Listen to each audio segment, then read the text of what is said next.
ಪೊಲೀಸರು ಕಂಬಿ ಹಿಡ್ಕೊಂಡು ಹಿಂಗೆ ಹತ್ತುತ್ತಾ ಇದ್ದಾರೆ. ಆಮೇಲೆ ಹಿಂಗೆ ನೋಡ್ತೀನಿ, ನಮ್ಮವರು ಅಲ್ಲಿ ತುದಿಗಿದ್ದಾರೆ ಕೆಲವರೆಲ್ಲ.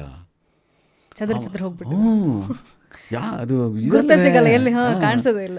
ನೋಡ್ತೀನಿ ಪಕ್ಕಕ್ಕೆ ಒಬ್ಬ ಯಾರ್ದೋ ಅಳೋ ಮಗುನ ಹೆಗಲ ಮೇಲೆ ಇಟ್ಕೊಂಡು ಹತ್ತುತ್ತಾ ಇದ್ದಾನೆ.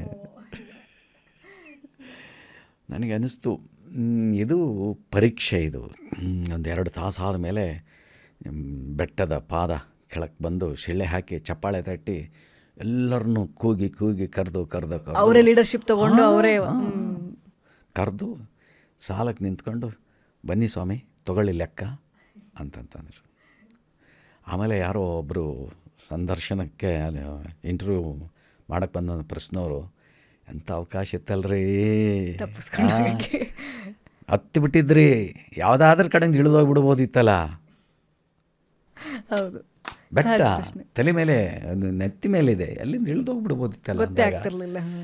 ಅವನು ಹೇಳ್ತಾನೆ, ಎಂಥ ಪ್ರಶ್ನೆ ಕೇಳ್ತೀರಿ ಸ್ವಾಮಿ ನೀವು, ನಾನೇನಾರು ತಪ್ಪಿಸ್ಕೊಂಡು ಹೋಗಿದ್ರೆ ರಾತ್ರಿ ನನ್ನ ಪಾತ್ರ ಯಾರು ಮಾಡ್ತಿದ್ರು ಅಂತ. ಜವಾಬ್ದಾರಿ ಅಂದರೆ ಇದು ಥಿಯೇಟರ್ ಎಸೆನ್ಸ್.